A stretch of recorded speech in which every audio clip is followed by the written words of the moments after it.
نحمده ونصلي على رسوله الكريم أما بعد قال الله تبارك وتعالى في كلام المجيد والفرقان الحميد ورفعنا لك ذكرك قال النبي صلى الله عليه وسلم لا يؤمن أحدكم حتى أكون أحب إليه من والده وولده والناس أجمعين أو كما قال عليه الصلاة والسلام إن الله وملائكته يصلون على النبي يا أيها الذين آمنوا صلوا عليه وسلموا تسليما اللهم صل على سيدنا وسندنا وحبيبنا وطبيبنا ومولانا محمد وبارك وسلم اللهم صل على روح محمد في الأرواح اللهم صل على جسد محمد في الأجساد سبحانك لا علم لنا إلا ما علمتنا إنك أنت العليم الحكيم آئے محمد مصطفیٰ ارض و سما عرش علا آئے محمد مصطفیٰ ارض و سما عرش علا کہنے لگے سب انبیاء بلغ العلا بکمالہ اور چہرہ ہے ان کا والضحیٰ بدر الدجا نور الہدا چہرہ ہے ان کا والضحیٰ بدر الدجا نور الہدا دنیا کو روشن کر دیا کشف الدجا بجمالہ اور تھا خلق ان کا بے بہا قرآن سارا ہے گواہ تھا خلق ان کا بے بہا قرآن سارا ہے گواہ جن کو خدا نے خود کہا صلو علیہ وآلہ عزیزان محترم بھائیوں اور بزرگوں دوستوں انتہائی اختصار کے ساتھ آپ حضرات کے سامنے دو چار باتیں کر کر میں اجازت چاہوں گا مولانا جمیل صاحب دام برکاتہ العالیہ نے فرمایا نبی کریم صلی اللہ علیہ وسلم کے کردار کے حوالے سے اخلاق کے حوالے سے گفتگو کی جائے حضرات محترم اللہ کے نبی علیہ السلام کی سیرت طیبہ کا موضوع بڑا وسیع موضوع ہے آپ علیہ السلام دنیا میں تشریف لائے اور تشریف لانے کے بعد 40 سال تک میرے اور آپ کے پیارے نبی مکہ کے اندر زندگی گزارتے رہے 40 سال زندگی گزارنے کے بعد نبی کریم صلی اللہ علیہ وسلم نے فاران کی چوٹیوں پر کھڑے ہو کر اعلان فرمایا اور تمام کے تمام قبائل کو جمع فرمایا جب سب کے سب لوگ جمع ہو گئے اکٹھے ہو گئے تو نبی مکرم صلی اللہ علیہ وسلم نے ان تمام لوگوں کے سامنے نبوت کا اعلان کرنا چاہا رسالت کا اعلان کرنا چاہا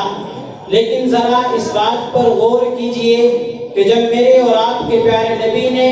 فاران کی چوٹیوں پر کھڑے ہو کر نبوت کا اعلان کرنے کا ارادہ فرمایا تو دلیل کے طور پر اللہ کے نبی نے لوگوں کے سامنے کیا چیز پیش کی سب سے پہلا معجزہ لوگوں کے سامنے اس رحمت للعالمین نبی نے کون سا رکھا آپ کے معجزات تو بے شمار تھے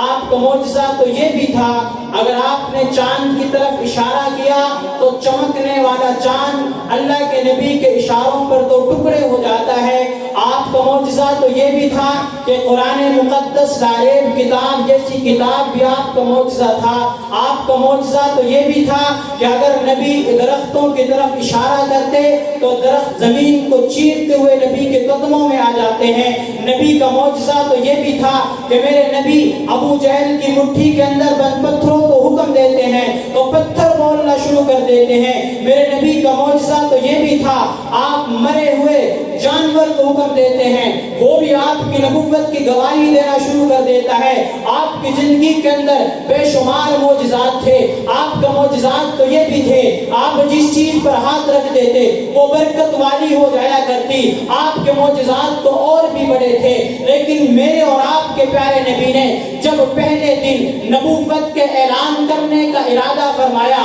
جب لوگوں کے سامنے اپنی رسالت کو پیش کرنے کا ارادہ فرمایا تو چاند کا معجزہ پیش نہ کیا، قرآن کا معجزہ پیش نہ کیا، درختوں کا معجزہ پیش نہ کیا، اپنے کمالات کا معجزہ پیش نہ کیا۔ زندگی کے اندر بڑے کمالات تھے، لیکن میرے اور آپ کے پیارے نبی نے جب لوگوں کے سامنے نبوت کا اعلان کرنا چاہا، لوگوں کے سامنے رسالت کا اعلان کرنا چاہا، لوگوں کے سامنے اپنی ختم نبوت کا اعلان کرنا چاہا، تو سب سے پہلا معجزہ نبی نے لوگوں کے سامنے رکھا وہ اپنا کردار تھا۔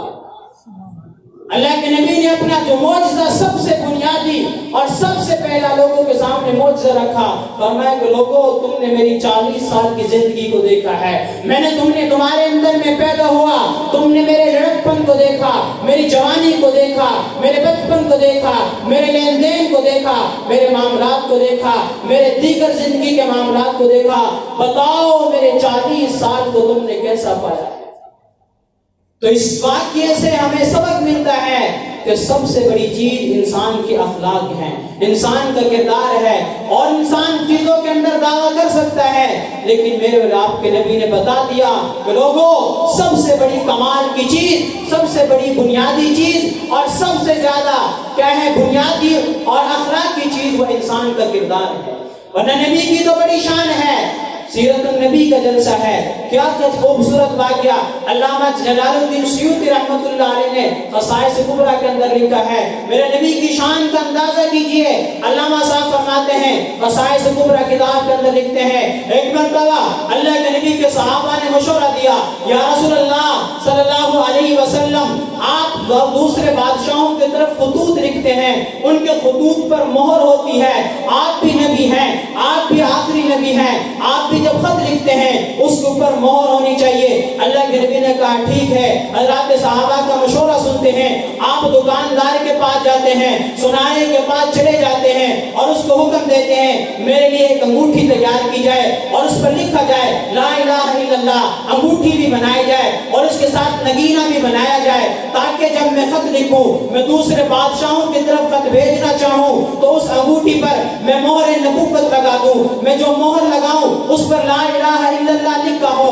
اللہ کے نبی حکم دے کر واپس آ جاتے ہیں۔ واقعہ کتنا زبردست ہے، کمال کی بات ہے۔ اللہ کے نبی جب 2 دن کے بعد واپس جاتے ہیں، دکاندار سے کہتے ہیں بھائی میں نے آپ کو حکم دیا تھا میری انگوٹھی مجھے دے دیجئے۔ وہ صحابی رسول و مسلمان دونوں ہاتھوں کے اندر انگوٹھی اٹھائے ہوئے اللہ کے نبی کی خدمت میں پیش کرتے ہیں، رسالت مآب کی خدمت میں پیش کر کے کہتے ہیں یا رسول اللہ صلی اللہ علیہ وسلم یہ آپ کا حکم تھا، انگوٹھی تیار ہے۔ اللہ کے نبی انگوٹھی کو پکڑتے ہیں، دیکھتے کیا ہے، نگینے پر نظر پڑتی ہے، نگینے پر لکھا ہوا ہے محمد رسول اللہ۔ اللہ کے نبی صحابی کی طرف متوجہ ہوتے ہیں اور فرمانے لگے اے میرے صحابی میں نے تو تجھے کہا تھا اس کو پر لا الہ الا اللہ لکھنا ہے، لیکن تو نے اس کو پر محمد رسول اللہ لکھ دیا، کیا تو نے میری بات کی خلاف ورزی کی ہے؟ تو نے میرا حکم کیوں نہیں مانا؟ صحابی تڑپ اٹھتے ہیں، عرض کرتے ہیں یا رسول اللہ ہم تو آپ کے صحابہ ہیں، ہم تو جانثار ہیں، ہم تو آپ کے اشاروں پر مٹنے والے ہیں، یہ کس طرح ہو سکتا ہے کہ آپ کا حکم ہو اور ہم آپ کے حکم کی خلاف ورزی کریں، آپ کی بات نہ مانیں؟ اللہ کے نبی ایسا نہیں ہو سکتا۔ یا رسول اللہ میں نے تو لا الہ الا اللہ ہی لکھا تھا۔ ابھی گفتگو جاری تھی، اتنی دیر کے اندر کیا ہوتا ہے حضرت جبریل فوراً آ جاتے ہیں اور آ کر عرض کرتے ہیں یا رسول اللہ آپ اس صحابی کو نہ ڈانٹیے، یا رسول اللہ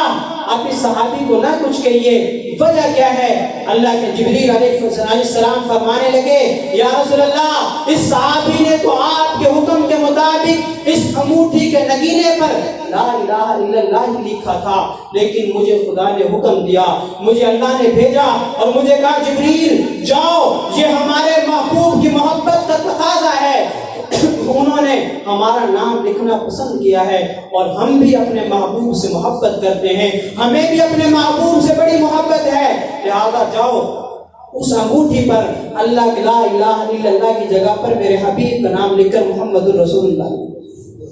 یہ ہمارے نبی کی شان ہے۔ تو میں انہی الفاظ پر اپنی بات کا اختتام کرتا ہوں کہ ہمیں سب سے بنیادی طور پر اللہ کے نبی کی سیرت کو اپنانا چاہیے اور آپ کے اخلاق آپ کا کردار اپنانا بہت بڑی چیز ہے۔ آج ہم میں سے کوئی بندہ یہ دعویٰ کر سکتا ہے کہ لوگوں میں تمہارے اندر پیدا ہوا، میں اس گاؤں کا رہنے والا ہوں، بتاؤ تم نے میری زندگی کو کیسا پایا؟ نمازی تو مل سکتے ہیں، تہجد گزار تو آپ کو مل سکتے ہیں، یہ دعویٰ کرنے والے تو ملیں گے میں نے زندگی بھر تہجد میری قضا نہیں ہوئی، میں نے زندگی بھر نماز قضا نہیں ہوئی، لیکن ایسے ہمیں شاید کہ کوئی ملے جو اٹھ کر یہ کہہ دے کہ لوگوں میری زندگی تمہارے سامنے ہے، میرے معاملات تمہارے سامنے ہیں، بتاؤ تم نے میرے کردار کو کیسا پایا؟ اس لیے کردار مصطفیٰ کو اپنانے کی ضرورت ہے۔ اللہ تعالیٰ سے دعا ہے اللہ تعالیٰ ہمیں صحیح معنوں میں اعمال صالح توفیق عطا فرمائے۔ وآخر دعوانا الحمدللہ۔